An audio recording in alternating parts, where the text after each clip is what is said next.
The stagecoach rattled into Julian, California on a scorching afternoon in July of 1878, and when the door swung open, Nathan Irwin noticed her immediately because she moved like someone expecting the world to strike at any moment. He had been leaning against the post outside the general store, hat tipped low against the relentless sun, when the coach pulled up in a cloud of dust that coated everything in sight. Nathan had lived in Julian for 3 years now, ever since he'd left his family's ranch in Texas after his father passed. The small mining town nestled in the Cuyamaca Mountains had become his refuge, a place where he could work his modest cattle operation in peace and try to forget the violence he'd witnessed during his younger years trailing cattle north through hostile territory. At 26, he'd seen enough bloodshed to last a lifetime, and he'd come to appreciate the relative quiet of this mountain community, where gold fever had cooled and decent people were trying to build something lasting. The woman who stepped down from the coach wore a faded blue dress that had seen better days, and despite the oppressive heat, her sleeves extended all the way to her wrists, buttoned tight. She carried a single worn carpet bag, and when the driver tossed down a small trunk, she flinched visibly at the sound it made hitting the ground. Nathan straightened without thinking, his instincts telling him something was wrong. He'd always been able to read trouble in people, a skill learned from years of watching his father negotiate with everyone from honest ranchers to cattle rustlers who'd kill you for the boots on your feet. The woman's face was partially hidden by a bonnet that had once been white but was now gray with travel dust. She paid the driver with coins she counted out carefully from a small purse, her hands trembling slightly. Nathan noticed she kept her head down, never making eye contact with anyone in the street. When a dog barked nearby, she jerked back as if she'd been struck. He found himself walking toward her before he'd made a conscious decision to do so. "Madam, can I help you with that trunk?" She spun toward him, and for just a moment, her face was fully visible. She was young, probably no more than 22 or 23, with dark blonde hair escaping from beneath her bonnet and eyes the color of amber that held more fear than anyone so young should carry. There was a fading yellow bruise along her left cheekbone that she tried to powder over, and when she saw him looking at it, she immediately turned her face away. "I can manage, thank you," she said quickly, her voice barely above a whisper. "It's awful heavy and this heat does not make it any easier," Nathan said gently, keeping his distance so she would not feel threatened. "I'm Nathan Irwin. I run a small ranch just outside town. I promise I'm just offering to help, nothing more." She studied him for a long moment, and he could see her weighing her options. Finally, she gave a slight nod. "Bethany Holmes, I suppose I would appreciate the help."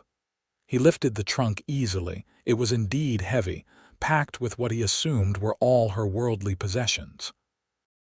"Where are you headed?" "The boarding house. Mrs. Chen's establishment. I was told she rents rooms to single women." Nathan knew the place well. Mei Chen was a Chinese immigrant who'd come to Julian during the gold rush with her late husband. After he died in a mining accident, she'd turned their home into a respectable boarding house for women, mostly school teachers and shop girls. She was particular about her tenants and ran a tight ship, which made it one of the safest places in town for a woman alone. "I know it well. It's just down this way." He started walking slowly, letting her set the pace. She walked beside him but kept a careful distance, clutching her carpetbag like it contained everything precious in the world. Maybe it did. Julian's Main Street was busy with the usual afternoon traffic. Miners coming off their shifts, ranchers bringing in supplies, children racing between buildings in games of tag. The town had grown up around the gold discoveries of 1870, but by now, most of the easy gold was gone. What remained was a hard-working community of about 800 souls who decided to stay and build something more permanent than a mining camp. The wooden buildings were a mix of hastily constructed shacks and more substantial structures. The boarding house was one of the nicer buildings, a two-story home painted white with green shutters and a wide porch adorned with flower boxes. Mrs. Chen was sweeping the porch when they arrived. She was a small woman in her 50s with sharp eyes that missed nothing. "Mr. Irwin," she said with a nod, then turned her attention to Bethany. "You must be Miss Holmes. I received your letter 2 weeks ago." "Yes, madam. I hope the room is still available." "It is. Come inside out of this heat, Mrs." Chen's eyes flickered over Bethany's face, taking in the bruise and the fearful posture, but she said nothing. Nathan had always respected her discretion. He carried the trunk inside and up the narrow stairs to a small but clean room on the second floor. It had a bed, a dresser, a washstand, and a window that looked out over the street. Mrs. Chen left them briefly to get fresh linens, and in that moment of privacy, Bethany finally met his eyes directly. "Thank you for your kindness, Mr. Irwin. I hope I have not taken you away from anything important. Just call me Nathan, and you have not. I was only picking up supplies." He hesitated, then took a chance. "Miss Holmes, if you ever need help with anything at all, my ranch is about 2 miles north of town. Anyone can give you directions. I mean that sincerely." She looked at him with such surprise that he realized she probably was not used to kindness without strings attached. "That's very generous of you." Mrs. Chen returned with an armful of linens and a pitcher of cool water. "I will show Miss Holmes the house rules now, Mr. Irwin. Thank you for your assistance."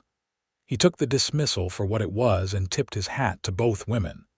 "Ladies, Miss Holmes, I hope you find Julian to your liking."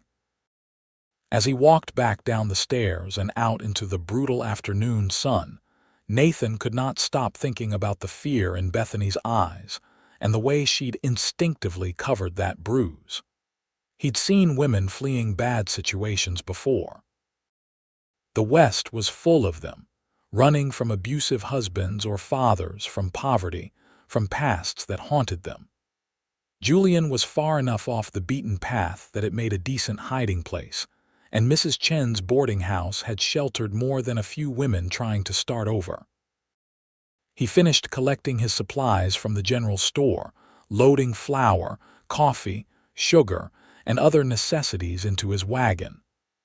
Tom Bradley, who ran the store, was a talkative man who knew everyone's business. "See, you met our newest resident," Tom said as he tallied up Nathan's purchases. "Pretty little thing, is not she? Awful skittish, though. When she was in here earlier making arrangements to have some supplies sent over, she nearly jumped out of her skin when I dropped a bag of beans." Nathan frowned. "Maybe she's had a rough journey. Maybe.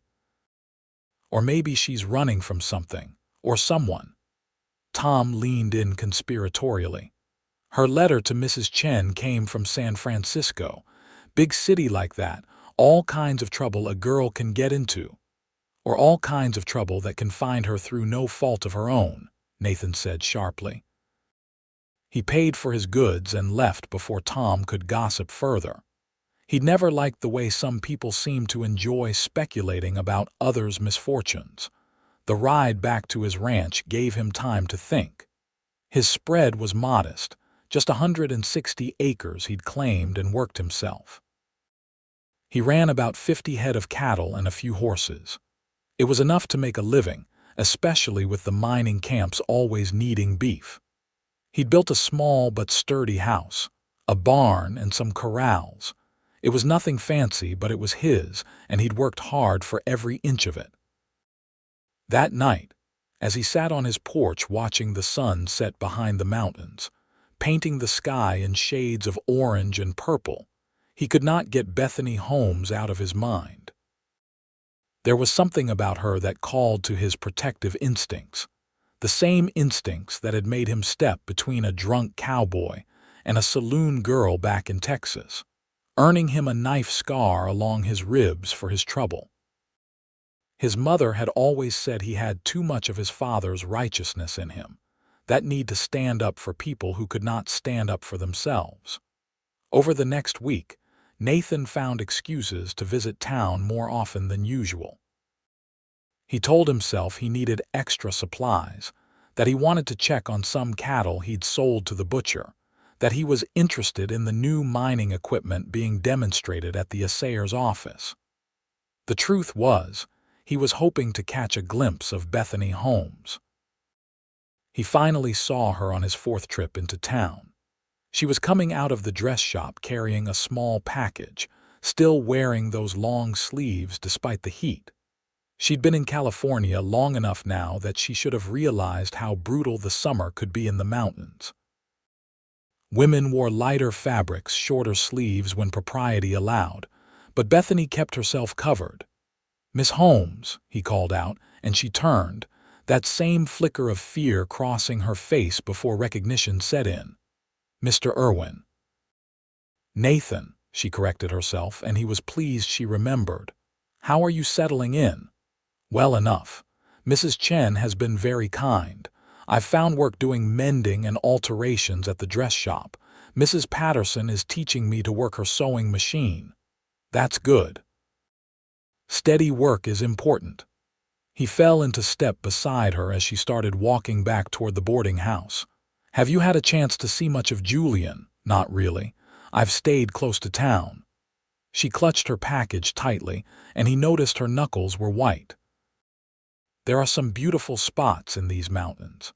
The meadows up near the old mine trails are full of wildflowers this time of year, and the view from Eagle Peak is something everyone should see at least once." She smiled, and it transformed her face entirely.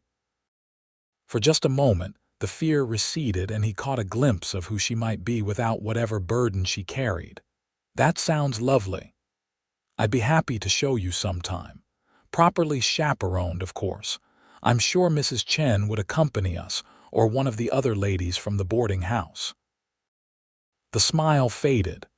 "That's kind of you, but I do not think I should. I need to focus on my work." They'd reached the boarding house steps. Mrs. Chen was visible through the window, watching. Bethany started to turn away, then hesitated. "Nathan, I appreciate your friendship, I do. But I need you to understand that I cannot encourage anything more. It would not be fair to you. Because of whoever hurt you." The words were out before he could stop them.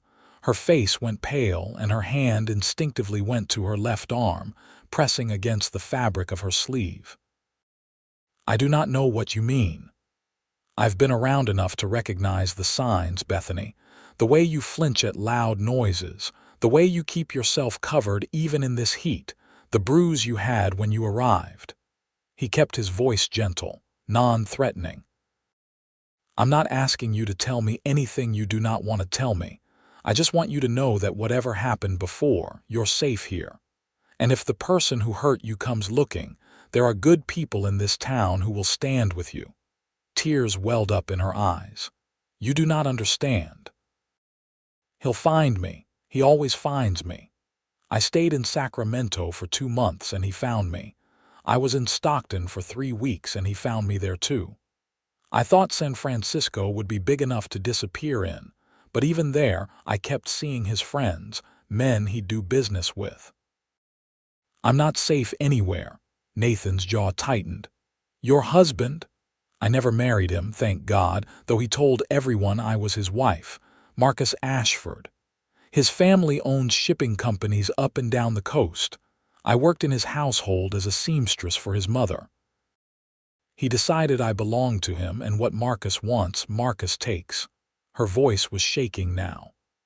"When I tried to leave the first time, he broke my arm. The second time, 3 ribs. He told me if I tried again, he'd kill me, and I believe him, but I could not stay. I could not." "You did the right thing getting away from him." "Did I? Or did I just delay the inevitable? Men like Marcus do not let go of what they consider their property. I thought Julian might be far enough off the main roads, small enough that he would not think to look here. But I'm probably fooling myself. Nathan thought carefully before speaking. My father used to say that evil men count on good people being too scared to stand against them. Marcus Ashford might have money and connections in San Francisco, but he does not have them here. This is a town full of miners and ranchers and people who have had to fight for everything they have. We look after our own. If you let us, we'll look after you too, she shook her head. I can't ask people to put themselves at risk for me. You are not asking, I'm offering.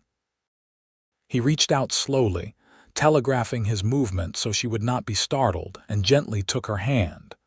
You do not have to face this alone anymore. She looked down at their joined hands, and a tear slipped down her cheek. Why would you do this for a stranger? Because it's the right thing to do, and because you are not a stranger anymore. You are Bethany Holmes, seamstress, resident of Julian, California. You are part of this community now, whether Marcus Ashford likes it or not. She squeezed his hand briefly, then pulled away. I need to go inside. But thank you, Nathan, for caring enough to try. He watched her climb the steps and disappear into the boarding house. Through the window, he could see Mrs. Chen putting an arm around her shoulders, guiding her toward the kitchen. Good. Mrs. Chen had survived her own share of hardships. She'd know what Bethany needed. That evening, Nathan made a point of stopping by the sheriff's office. Jim Morrison had been the law in Julian for 5 years, a former Texas Ranger who'd come west after the war. He was in his early 40s, graying at the temples, with steady eyes and a reputation for fairness. Nathan, what brings you by? Jim was cleaning his rifle, a ritual he performed every evening. Wanted to talk to you about a potential problem. You met Bethany Holmes yet? New girl boarding at Mrs. Chen's, seen her around, seems quiet. Why? Nathan explained what Bethany had told him, watching Jim's expression grow darker with each detail. When he finished, Jim set down the rifle and leaned back in his chair. Men like that are a plague, Jim said flatly. Think money gives them the right to do whatever they want to whoever they want. But San Francisco's a long way from here, and we are not exactly on the main stage routes. If this Ashford fellow does come looking, he'll have to ask around, make himself visible. I'll put the word out to some of the other towns, have them send word if anyone's asking about a young woman matching her description. I appreciate that, Jim. She's lucky she's got someone willing to stand up for her. A lot of women in her situation do not have that luxury. Jim fixed Nathan with a measuring look. You getting attached to this girl? I barely know her. That was not what I asked. Nathan sighed. I do not know what I'm feeling, Jim. I just know I can't stand by and let her be hurt again if there is something I can do to prevent it. Fair enough. Just be careful. Men with money and power can be dangerous enemies. So can ranchers who know how to use a rope and a rifle. Jim smiled grimly. That they can. Over the following weeks, Nathan made a point of being visible around town whenever Bethany was out. He was not obvious about it, just made sure he was often nearby. Working on his wagon outside the general store while she shopped. Checking his horse's shoes at the livery when she walked past on her way to the dress shop. Having coffee at the small restaurant when she took her lunch there. Bethany noticed, of course. She was too observant not to. But instead of seeming frightened by his presence, she gradually began to relax. She started acknowledging him with small smiles, then with brief conversations. One day she actually sought him out. Nathan, do you have a moment? He'd been loading supplies into his wagon, and he immediately set down the sack of grain he was holding. Of course. What do you need? Mrs. Patterson asked me to repair some saddle blankets and work on some leather goods. She said you might know where I could get the materials I need. Ed Johnson at the livery usually has leather scraps and good heavy thread for saddle work. I'm heading that way now. Want to walk with me? They fell into step together, and Nathan noticed she was walking closer to him than she had before, no longer maintaining that careful distance. It felt like progress. "How are you liking the dress shop work?" he asked. "I love it. Mrs. Patterson is a wonderful teacher and I'm learning so much about the sewing machine. Back in San Francisco, all my work was done by hand. This is so much faster." There was genuine enthusiasm in her voice, and it made him smile. "I'm glad you found something you enjoy. It's more than that. It's mine, you know. I'm earning my own money, paying my own way. I've never had that before. I went from my father's house to the Ashford household, and in both places, I was dependent on someone else's generosity. This is different. This is freedom. That's important, being able to stand on your own feet." She glanced up at him. "You understand that, I can tell. You are not like most men I've known. You do not seem to need to control everything around you. My father raised me to believe that strength is not about dominating people. It's about protecting them, standing up for what's right, working hard, and treating people with respect. My mother always said the measure of a man is not how he treats his equals, but how he treats those who can do nothing for him. Your parents sound like they were wonderful people. They were. My father died 6 years ago. A horse kicked him in the chest and he was gone within hours. My mother followed him 2 years later. The doctor said it was her heart, but I think she just missed him too much to keep going. The pain of those losses had dulled over time, but it never fully went away. I'm sorry. That must have been terribly hard." "It was. But I had good years with them, and they taught me well. I try to live in a way that would make them proud." They reached the livery, and Ed Johnson was happy to set Bethany up with everything she needed. He was a jovial man in his 60s who'd been a cavalry farrier before settling in Julian. He treated Bethany with the same courteous respect he showed everyone, and Nathan saw her shoulders relax even further. As they walked back to the dress shop, Bethany said quietly, "Thank you for being my friend, Nathan. I did not realize how much I needed one until I had you." "The feeling is mutual, Bethany." She looked like she wanted to say more, but they'd reached the shop, and Mrs. Patterson was visible through the window, waving Bethany inside. She gave Nathan one last smile before disappearing into the shop, and he found himself grinning like a fool all the way back to his wagon. That Sunday, Nathan attended the church service in town. He was not the most religious man, but he believed in the basic teachings and appreciated the sense of community the small church provided. He was surprised and pleased to see Bethany there, sitting with Mrs. Chen and 2 other women from the boarding house. The service was simple, led by Pastor Edwards, a circuit rider who came through Julian twice a month. He preached about refuge and sanctuary, about how the Lord provided shelter for those fleeing persecution. Nathan could not help but wonder if someone had told him about Bethany's situation. The pastor had a way of knowing what his congregation needed to hear. After the service, there was a social gathering in the churchyard. The women had brought food, and everyone mingled under the shade of the oak trees. Nathan found himself standing with a group of ranchers discussing cattle prices when Bethany approached with Mrs. Chen. "Mr. Irwin, Mrs. Chen has suggested that I should learn to ride. She thinks it would be a useful skill, and I confess I've always wanted to learn. Would you be willing to give me lessons? Mrs. Chen says she would be happy to chaperone." Nathan's heart kicked up at the thought of spending more time with her. "I'd be honored to teach you. I have a gentle mare that would be perfect for a beginner. How about next Saturday afternoon?" "That would be wonderful." Mrs. Chen smiled knowingly. "I will pack us a picnic lunch. The weather should be pleasant." Saturday could not come fast enough for Nathan.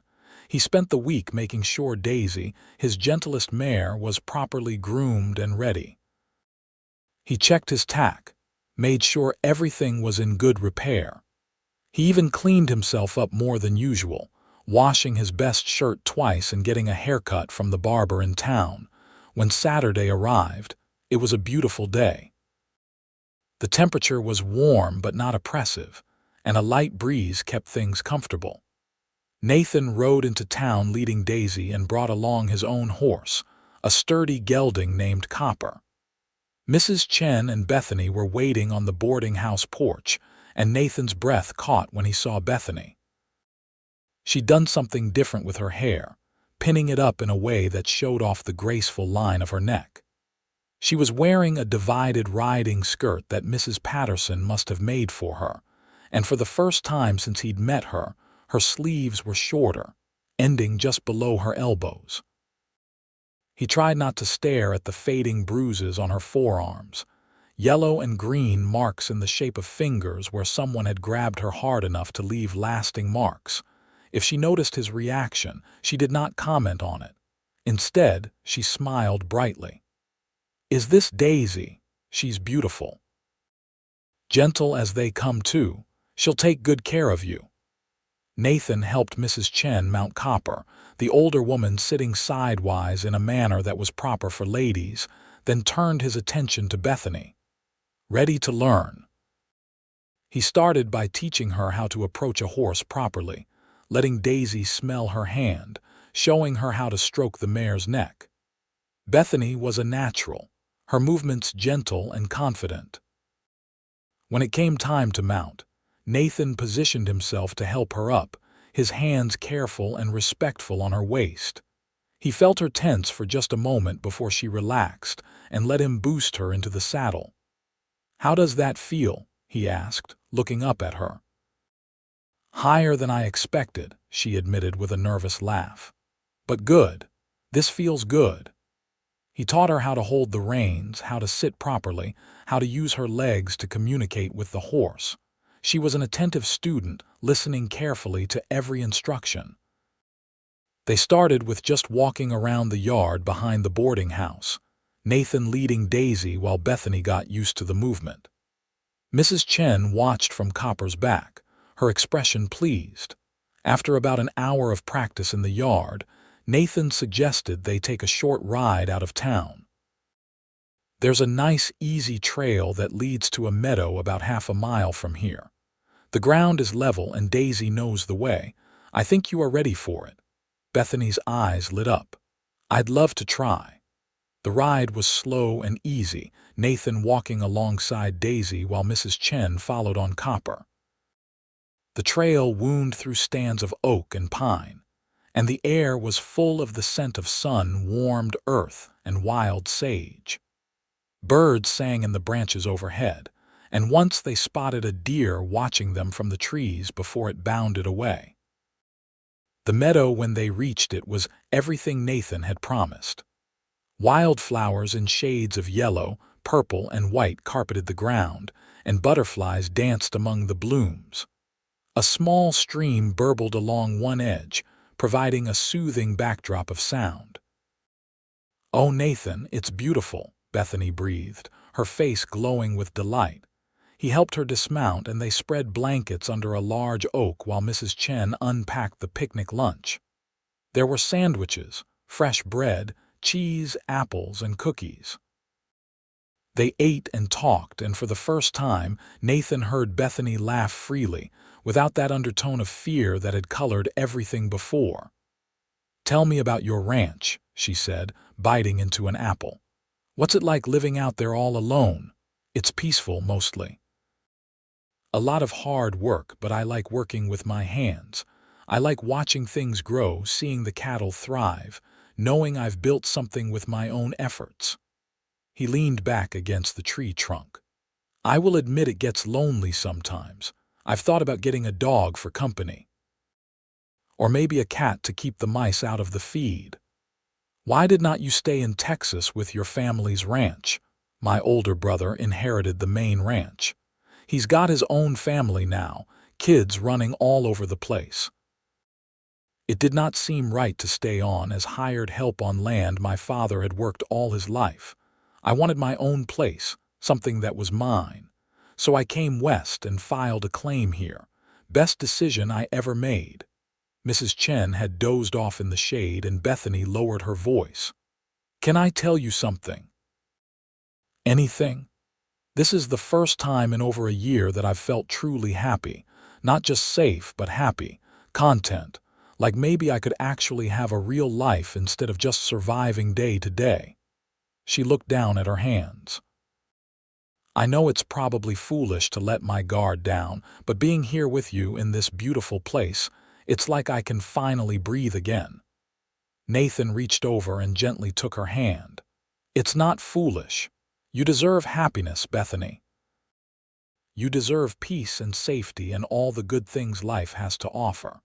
What Marcus Ashford did to you, that was wrong. Evil. But it does not define you and it does not have to control your future." She turned her hand in his, threading their fingers together. "I'm starting to believe that might be true. You make me believe it's possible." They sat like that for a long time, hands joined, watching the clouds drift across the sky. When Mrs. Chen woke, she took one look at them and smiled but said nothing. The ride back to town was leisurely, and Nathan could see that Bethany had gained confidence in the saddle. She was sitting straighter, handling the reins with more assurance. "You are a natural rider," he told her as he helped her dismount outside the boarding house. "With a little more practice, you will be galloping across the countryside."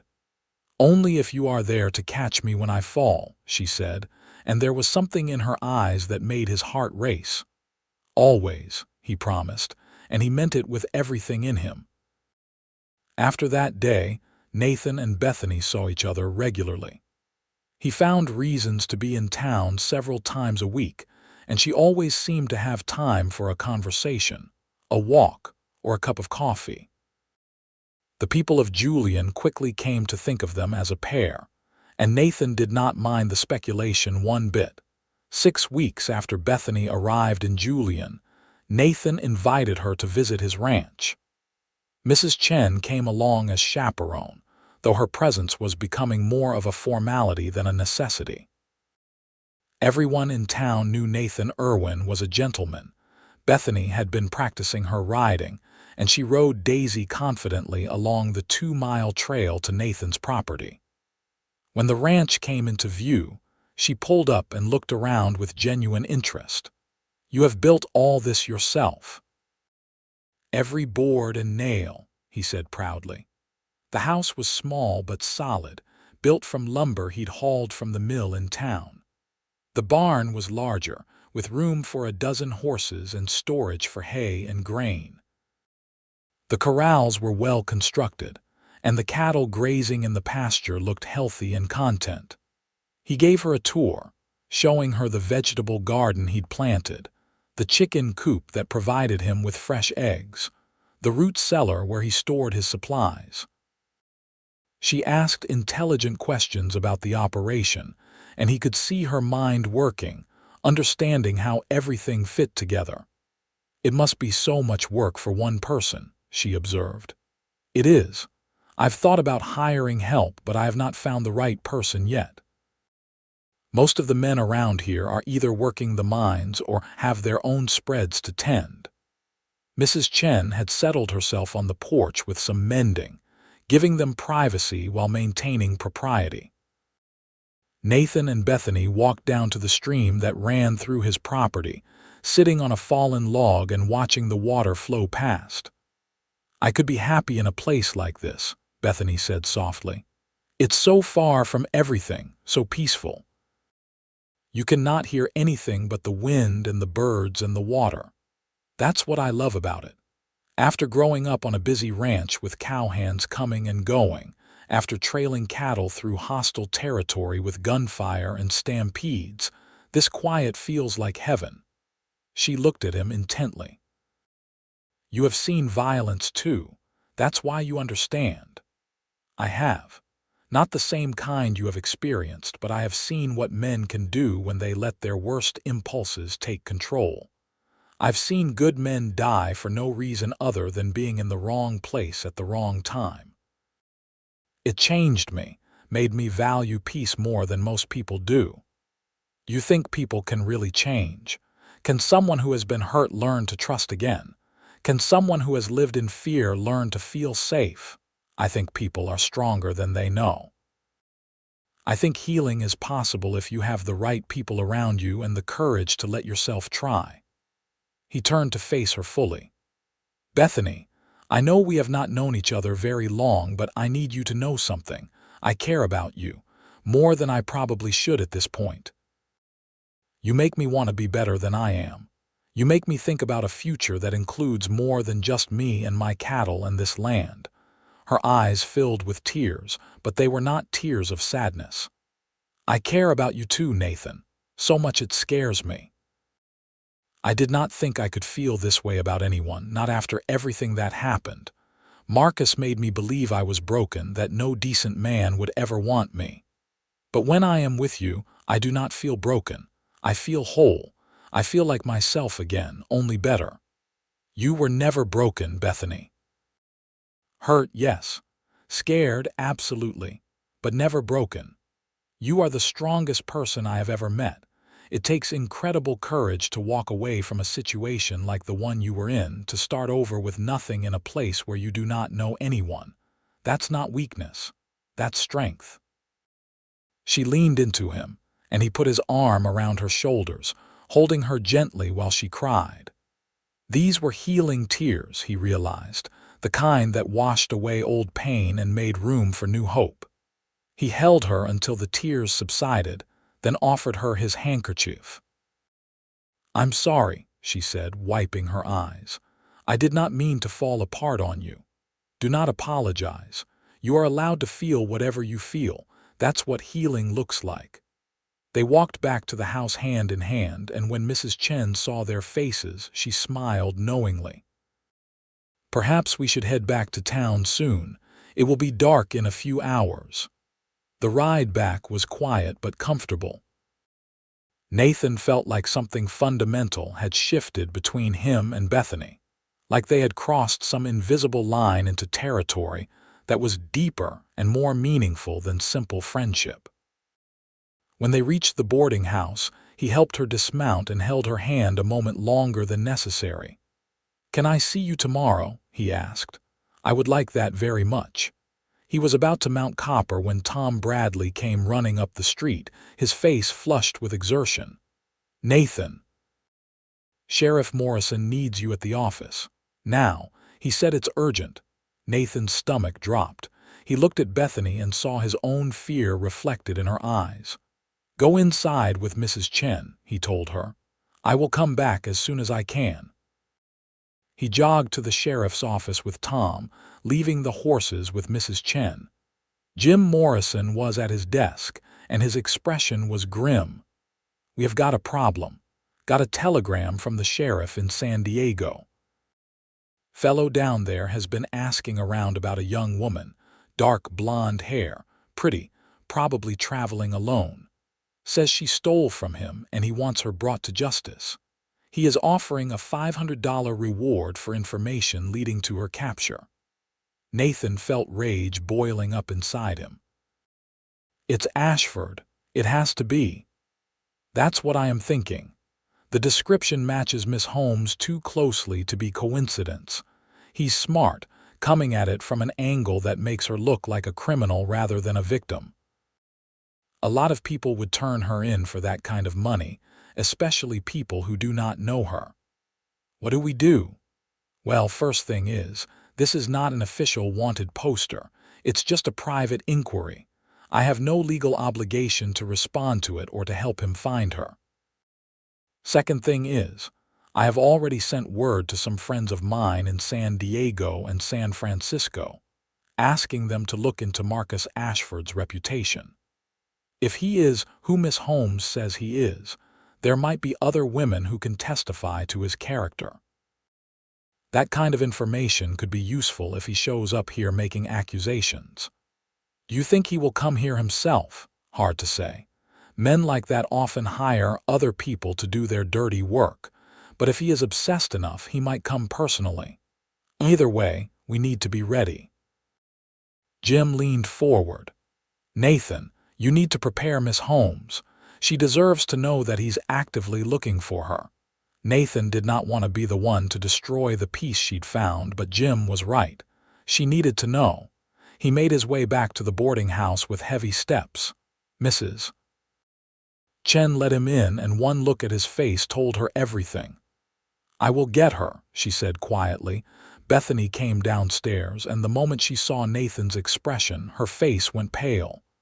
"He's found me, has not he?" "Not exactly. But he is looking. He has been making inquiries in San Diego, offering a reward for information. Jim Morrison has the situation under control, and there is no legal warrant for your arrest. Ashford is just making private inquiries. But I wanted you to know." She sank into a chair in Mrs. Chen's sitting room, her whole body shaking. "I knew it was too good to be true. I knew I could not escape him." Nathan knelt in front of her, taking both her hands in his. "Listen to me, Bethany. You are not alone in this. Jim is already working on gathering evidence about Ashford's character. The people of this town know you now. They know you are a hard worker, a good person. They're not going to hand you over to some stranger claiming you are a thief, especially not for money. You do not understand what he is like, Nathan. He is relentless. He does not give up. And he has enough money to hire people who will not care about my side of the story. Then we will deal with that when and if it happens. In the meantime, you keep living your life. You go to work, you spend time with your friends, you keep healing. You do not let him steal your peace from hundreds of miles away." Mrs. Chen brought tea, and they sat together while Bethany gradually calmed down.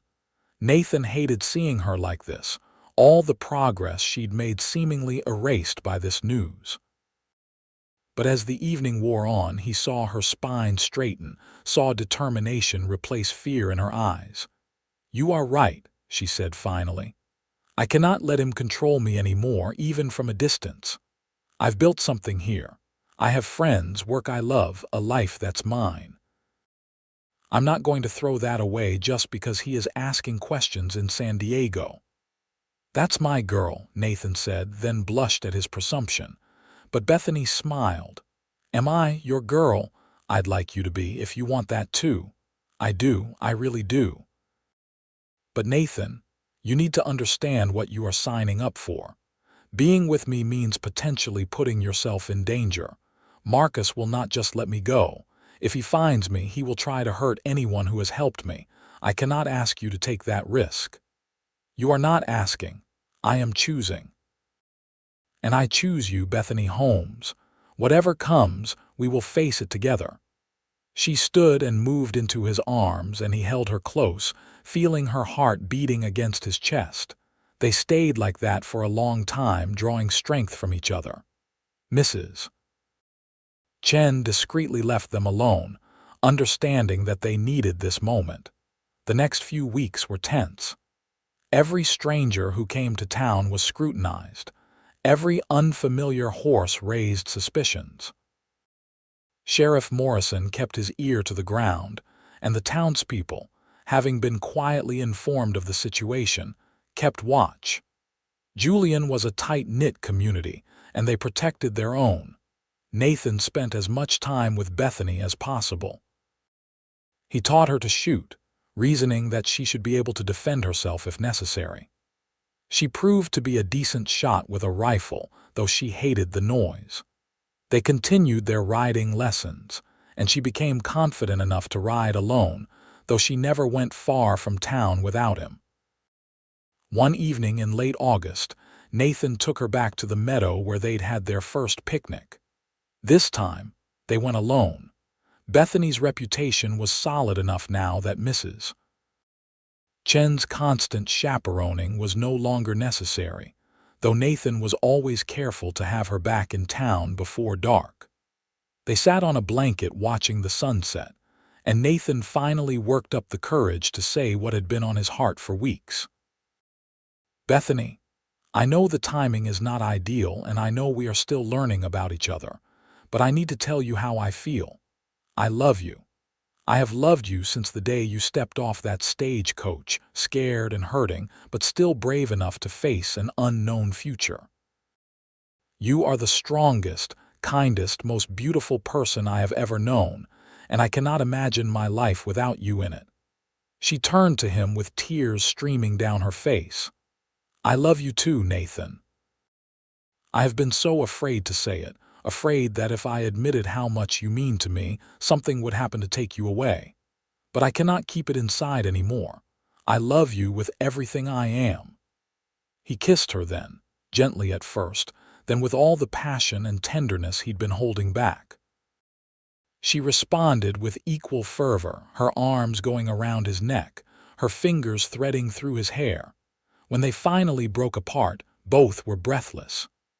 "Marry me," he said, the words tumbling out before he could second-guess himself. "I know we should wait. I know there are complications, but I do not want to wait. I want you to be my wife. I want to wake up every morning with you beside me. I want to build a life with you, have children with you, grow old with you. Say yes, Bethany. Please say yes." She was laughing and crying at the same time. "Yes, yes, of course I'll marry you." He pulled her into his arms again, holding her so tightly she squeaked in protest. "Sorry, I am just so happy I cannot quite believe it's real. It's real. We are real. This feeling is real."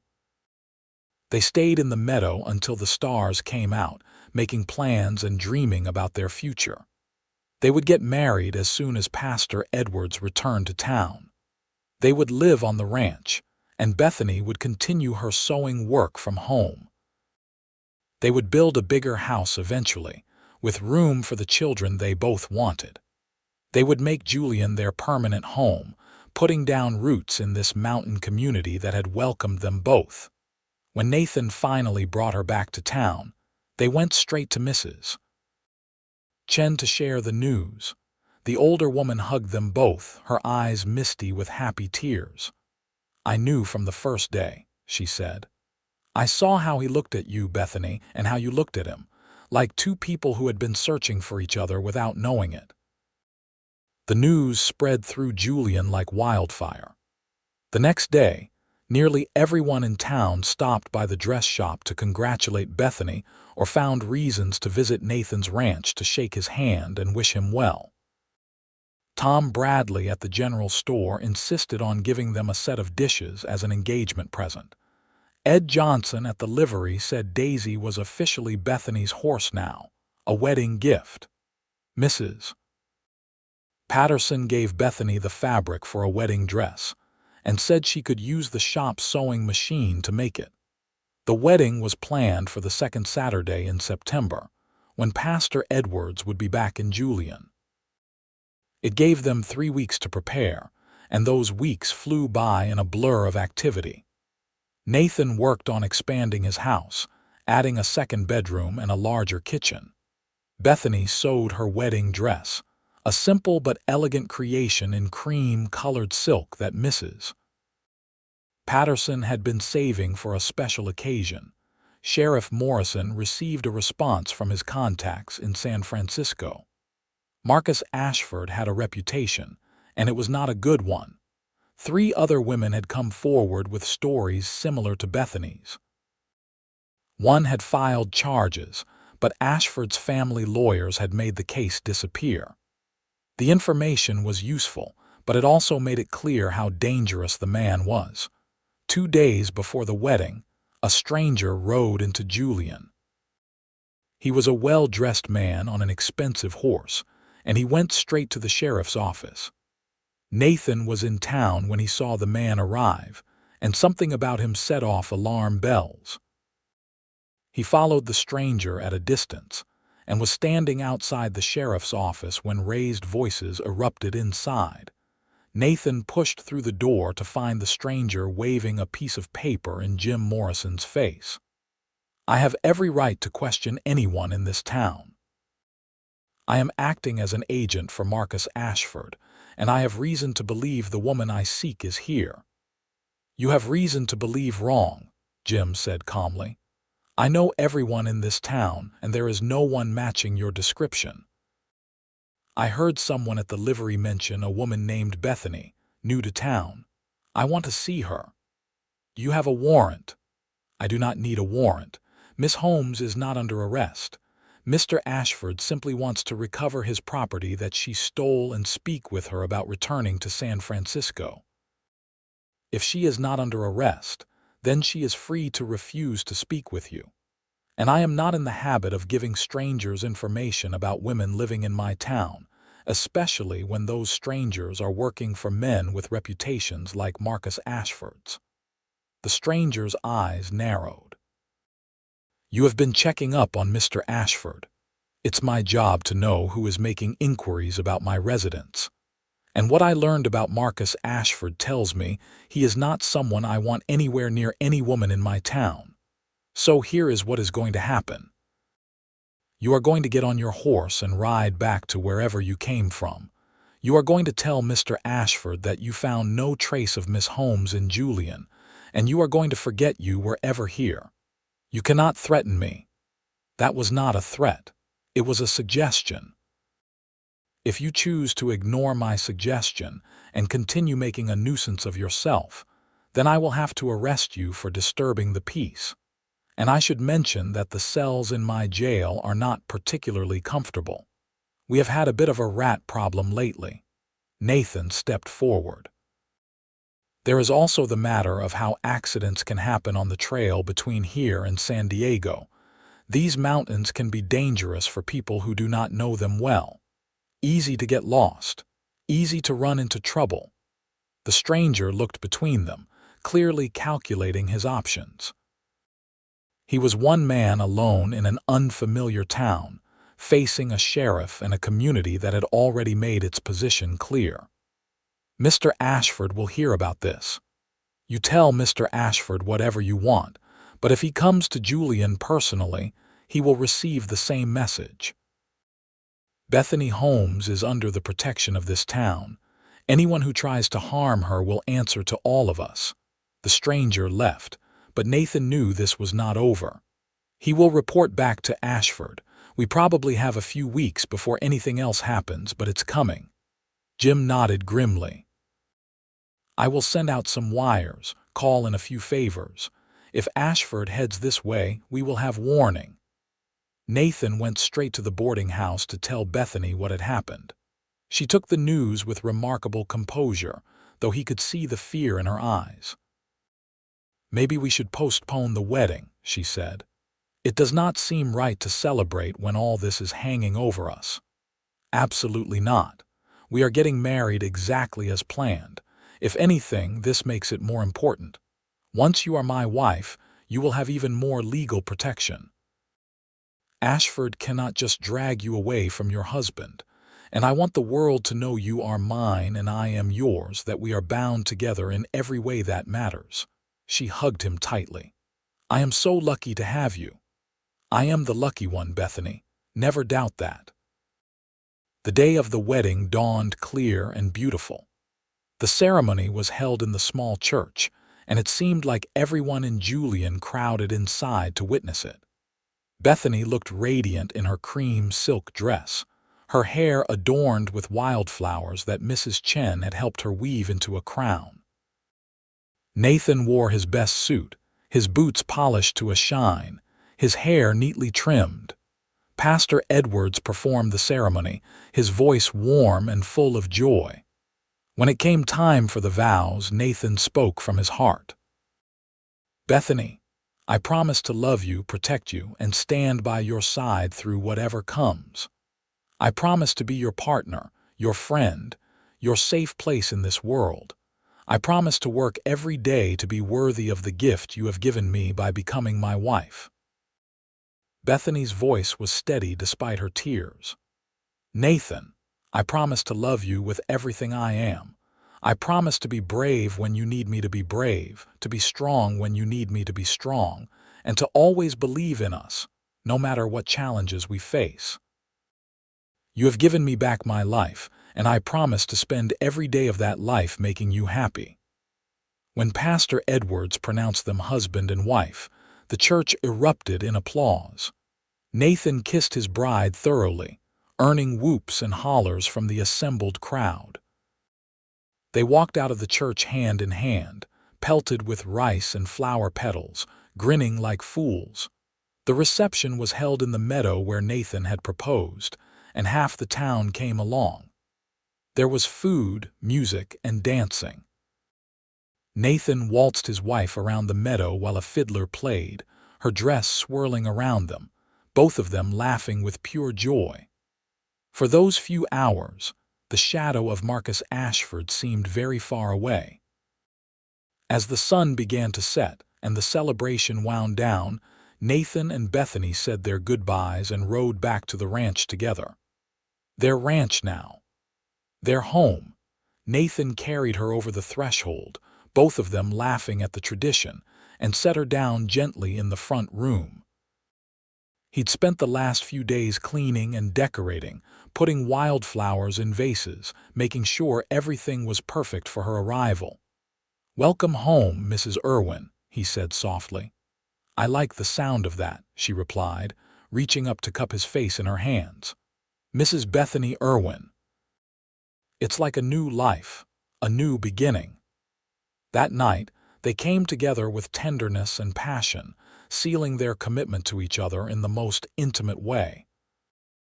Bethany cried happy tears, overwhelmed by the feeling of being loved so completely, of being touched with gentleness instead of violence. Nathan held her close afterward, stroking her hair, whispering words of love and reassurance until she fell asleep in his arms. The first few weeks of marriage were blissful.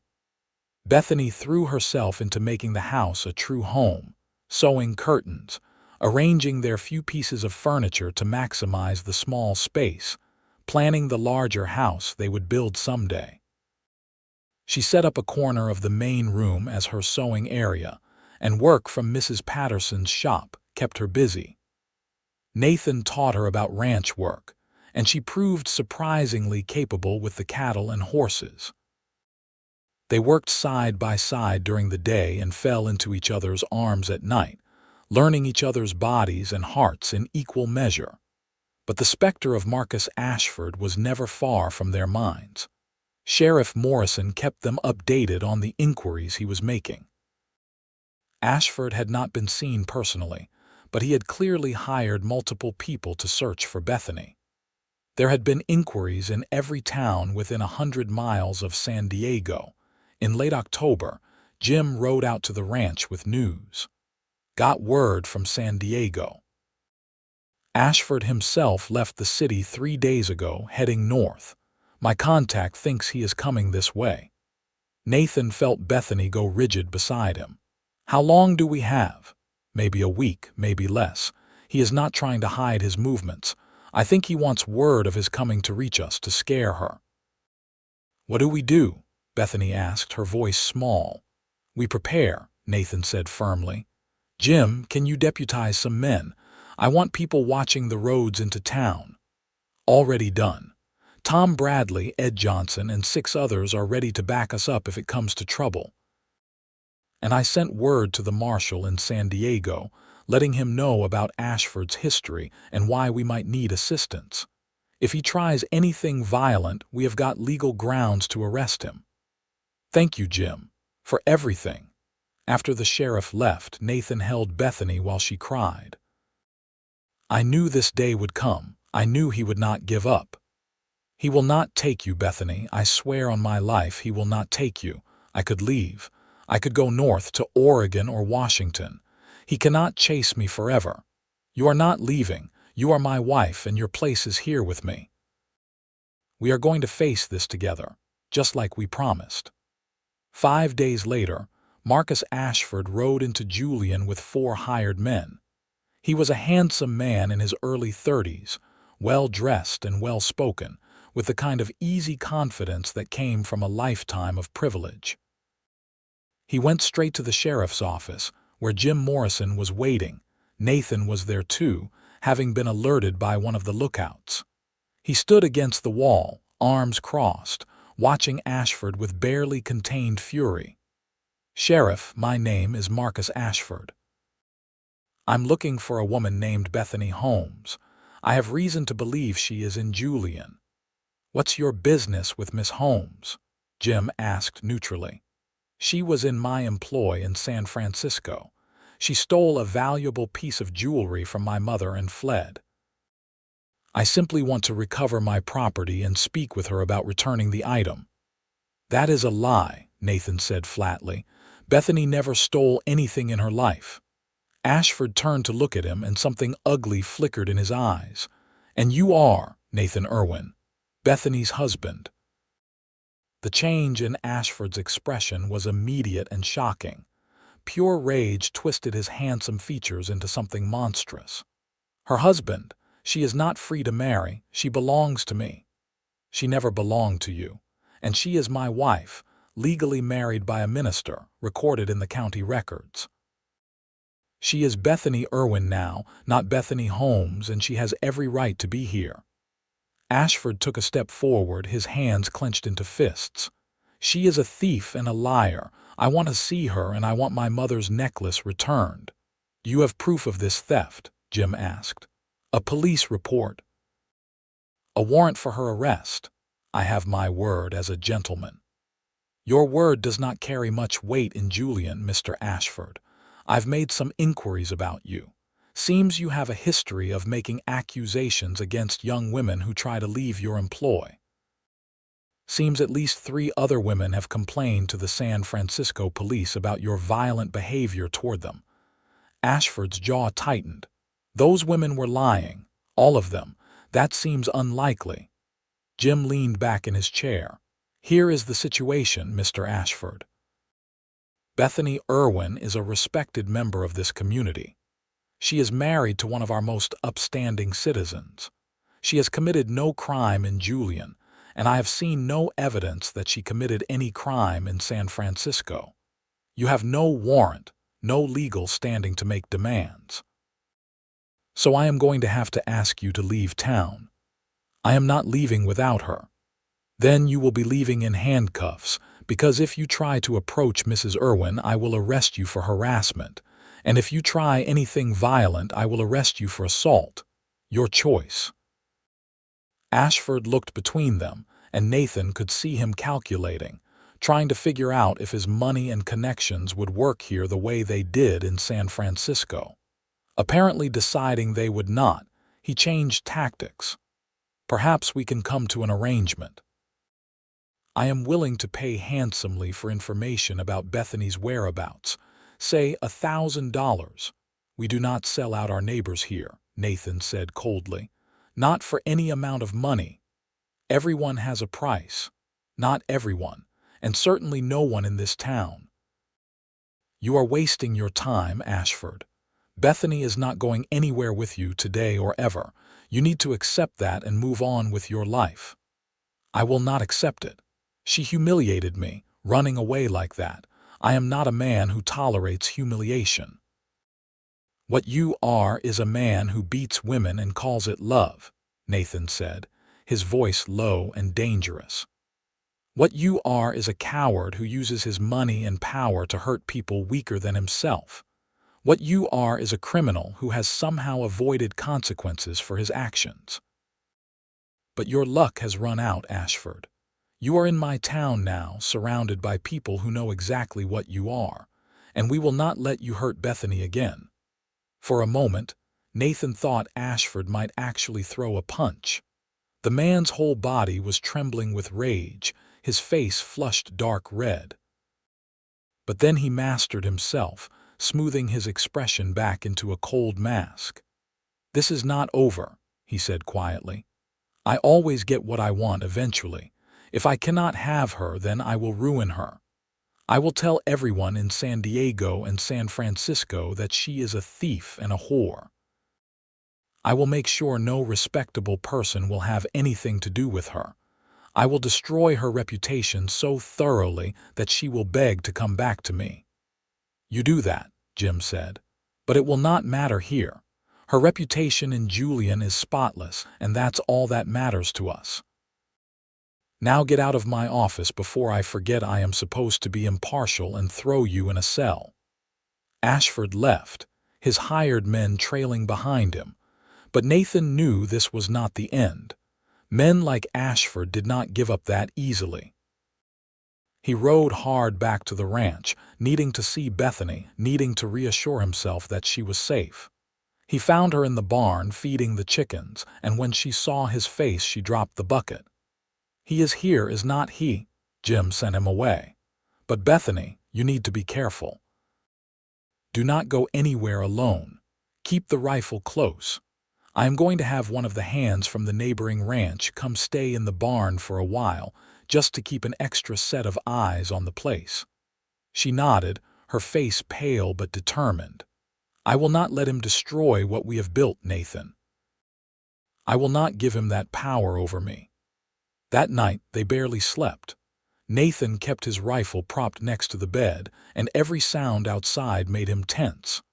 But the night passed quietly, and when morning came without incident, he allowed himself to hope that maybe Ashford had given up. That hope lasted exactly 3 days.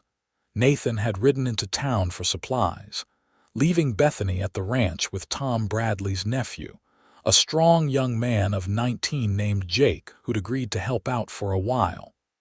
Nathan was loading his wagon when he heard the commotion. Smoke was rising from the direction of his ranch. He dropped everything and rode as fast as Copper could run, his heart pounding with terror. As he got closer, he could see flames engulfing his barn. The house seemed untouched, but the barn was fully involved, smoke billowing into the sky. Bethany was in the yard with Jake, both of them hauling buckets of water from the stream, trying desperately to keep the flames from spreading to the house.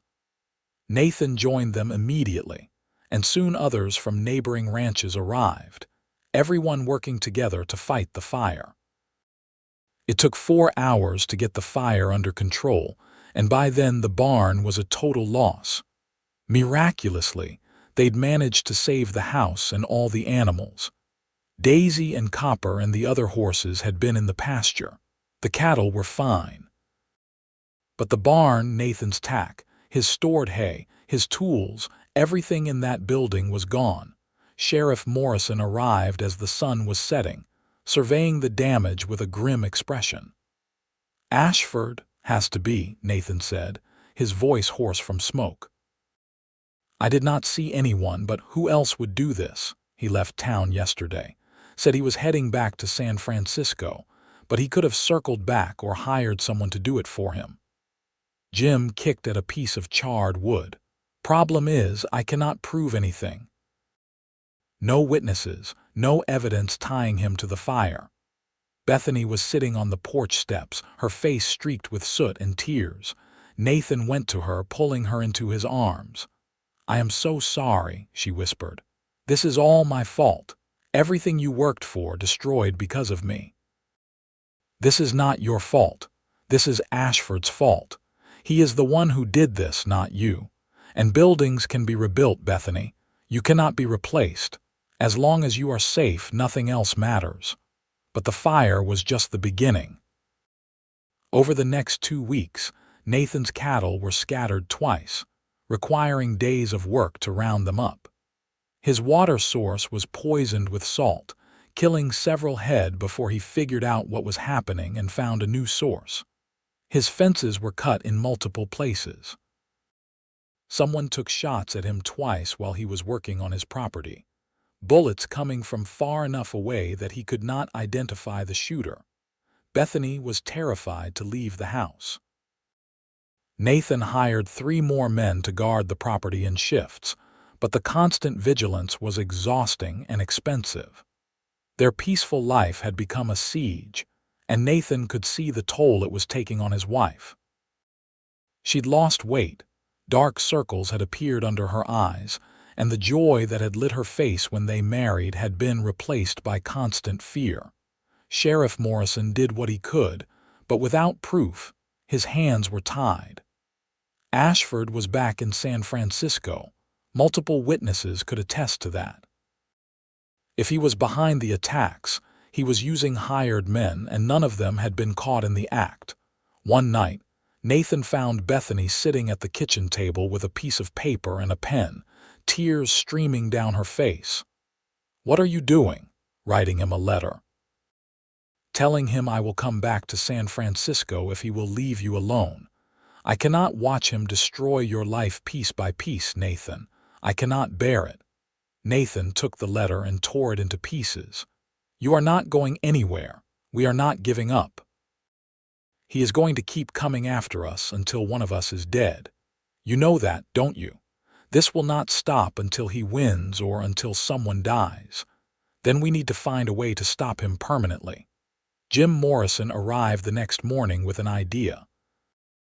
"I have been in contact with a prosecutor in San Francisco. If we can get those other women Ashford hurt to testify, if we can build a case against him, we might be able to get him arrested. It would not be for what he has done to you directly, Bethany, since you never filed charges. But assault charges from multiple women would be enough to put him in prison for a long time." "Will they testify?" Nathan asked. "If they were too scared to press charges before, why would they do it now? Because they know they are not alone now. Because seeing Bethany fight back might give them courage. It's worth trying." Bethany looked up, and Nathan saw something kindle in her eyes that had been absent for weeks. "Hope. I will go to San Francisco. I will talk to them myself. If I can convince them that together we are stronger than him, maybe they will help." "It's too dangerous," Nathan protested. "He is expecting you to come back. It's probably what he wants." "Then I will give him what he wants, but not the way he expects. I will not go as his victim, Nathan. I will go as his accuser. I will face him in a courtroom and tell the world what he is." Jim nodded slowly. "It could work, and I would go with you, as would Nathan. We would not let you face him alone." It took 2 weeks to make the arrangements. Jim contacted the prosecutor, a man named Robert Chen, who was building a reputation for taking on powerful men who thought themselves above the law. Robert was particularly interested in the case because Marcus Ashford's father had bankrolled the campaign of Robert's political rival. Taking down the son would be a blow against the father's influence. The three of them traveled to San Francisco by stage, the journey taking 4 days. Bethany was quiet during the trip, mentally preparing herself for what was to come. Nathan stayed close to her every moment, his presence a constant reassurance. San Francisco was overwhelming after the quiet of Julian. The noise, the crowds, the sheer size of the city made Bethany shrink into herself. But when they met with Robert Chen in his office, she straightened her spine and told her story with clear, steady detail. Robert listened carefully, taking notes. "Your testimony is compelling, Mrs. Irwin. But to really make this case stick, I need at least 2 more women willing to testify. Can you help me find them?" Bethany knew where to start. She'd met one of the other victims, a woman named Sarah, at a church function back when she still worked for the Ashford family. Sarah had whispered her story late one night, both women bonding over their shared fear of Marcus Ashford. Finding Sarah took 2 days of searching, but finally they located her working as a laundress in a small shop near the docks. When Sarah saw Bethany, her face lit up with recognition, then clouded with fear. "Bethany, what are you doing here if Marcus finds you?" "I am not hiding anymore, Sarah. I am married now to a good man. I have a life in a town where Marcus has no power, but he will not let me go. He has been terrorizing me and my husband, trying to force me to come back. I need your help to stop him." They talked for hours, Bethany sharing her story and Sarah sharing hers. Marcus had broken Sarah's wrist when she tried to refuse his advances. He'd threatened to have her entire family thrown out of their tenement housing if she reported him to the police. Sarah had fled to a different part of the city and tried to disappear, but she still lived in fear. "If I testify, he will destroy me," Sarah said. "If we do not testify, he will destroy the next woman and the one after that," Bethany countered. "Together we can stop him. Please, Sarah." Help me end this." It took another day, but Sarah finally agreed. With her testimony and Bethany's, Robert Chen was able to convince a third woman, a former housemaid named Catherine who'd been so brutally beaten by Marcus that she'd lost hearing in one ear, to come forward as well. The trial was set for 3 weeks later. Nathan wanted to take Bethany back to Julian to wait, but she insisted on staying in San Francisco. "I need to see this through. I need to be here when they arrest him, when they put him in handcuffs. I need to know that he cannot hurt anyone else." They rented a small room in a boarding house, and Nathan spent those 3 weeks on constant alert, watching for any sign that Ashford knew they were in the city. But if he knew, he gave no indication. Robert Chen had managed to keep the investigation quiet, and the arrest warrant was sealed until the day they planned to execute it. The day of the arrest, Nathan and Bethany went with Sheriff Morrison and a contingent of San Francisco police to the Ashford family mansion. It was a massive house on Nob Hill, a monument to wealth and power. The officers knocked on the door, and when the butler answered, they pushed past him. Marcus Ashford was in his study, working on correspondence. When he looked up and saw Bethany standing there with the police, his face went through a remarkable transformation. Shock, rage, and finally, a cold calculation that chilled Nathan to his core. "Bethany," he said smoothly, "I knew you would come back to me eventually." "I am not back," she said, her voice strong and clear. "I am here to watch you be arrested for assault and battery on multiple women. I am here to watch you face justice." The officer in charge stepped forward. "Marcus Ashford, you are under arrest for assault. You have the right to remain silent." Ashford looked at the warrant, and for the first time Nathan saw real fear in his eyes. "This is ridiculous. I have never assaulted anyone. This is a conspiracy, lies made up by jealous women." "That will be for a jury to decide," Robert Chen said, stepping into the room. "But I should warn you, Mr. Ashford, that we have 3 credible witnesses and medical records documenting their injuries. Your family's money and influence will not protect you this time." They led Ashford away in handcuffs, and Bethany swayed on her feet. Nathan caught her, holding her upright. "It's over," she whispered. "It's really over." The trial lasted 2 weeks and was a sensation in the San Francisco newspapers. The 3 women testified with courage and dignity, describing in detail what Marcus Ashford had done to them.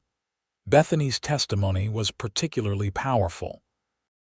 She showed the jury the scars on her arm where he'd broken it, rolled up her sleeves to display the fading but still visible bruises from fingers that had gripped too hard, too often. Nathan sat in the courtroom every day, his heart breaking and swelling with pride in equal measure as he watched his wife refuse to be cowed by Ashford's lawyers, refuse to back down from the truth. The defense tried to paint the women as opportunists, as liars seeking attention or money. But Robert Chen systematically destroyed every argument, presenting medical evidence, witness testimony from doctors and neighbors who'd seen the women's injuries, documentation of Ashford's history of volatile behavior. The jury deliberated for 6 hours. When they returned with a guilty verdict on all counts, Bethany broke down sobbing. Sarah and Catherine held her, the 3 women crying together, years of fear and pain finally released.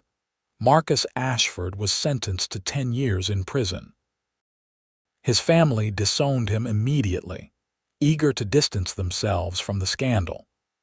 The newspapers praised the courage of the 3 women who had stood up to a powerful man, and Robert Chen's political career was launched into the stratosphere.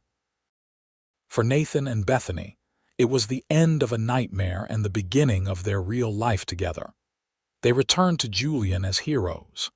The town threw them a celebration, grateful that the threat hanging over them was finally gone. With money from the sale of some of Marcus Ashford's possessions, seized to pay restitution to his victims. Bethany was able to help rebuild Nathan's barn, bigger and better than before. Life settled into a peaceful rhythm. Bethany's sewing business grew, and she hired 2 young women to help her with the work. Nathan's ranch prospered, and he was able to buy more land and expand his herd. They built the larger house they'd dreamed about, with a big kitchen and a wide porch and plenty of room for the family they wanted. Their first child came in the spring of 1880, a boy they named James after Nathan's father. He had Nathan's dark hair and Bethany's amber eyes, and he was the light of their lives. 2 years later, a daughter joined them, Emily, with blonde curls and her father's smile. The years passed in a blur of happiness. Nathan taught James to ride and rope and work cattle. Bethany taught Emily to sew and cook and run a household. They were joined by 2 more children, another boy named Samuel and a girl named Clara. Mrs. Chen remained a close friend, often staying at the ranch to help with the children. Sheriff Morrison retired eventually, and Nathan was asked to take over as sheriff, but he declined, preferring his ranch life. The town of Julian grew and prospered, and the Irwin family was at the heart of the community. On their 10th wedding anniversary, Nathan and Bethany rode back to the meadow where he'd proposed. Their children were with Mrs. Chen for the day, and they had rare time alone together. "Do you ever think about how different your life would have been if you had not come to Julian?" Nathan asked, holding her hand as they sat on their old blanket spot. "I try not to. That past feels like it belonged to someone else. That scared girl who stepped off the stagecoach, I barely recognize her now. I recognize her. She was brave and strong and determined to survive. She still is all those things. You have just added happy to the list." Bethany leaned her head on his shoulder. "I am happy. Happier than I ever thought possible. You kept your promise, Nathan. You said my bruises would heal, that we would heal together. And we did."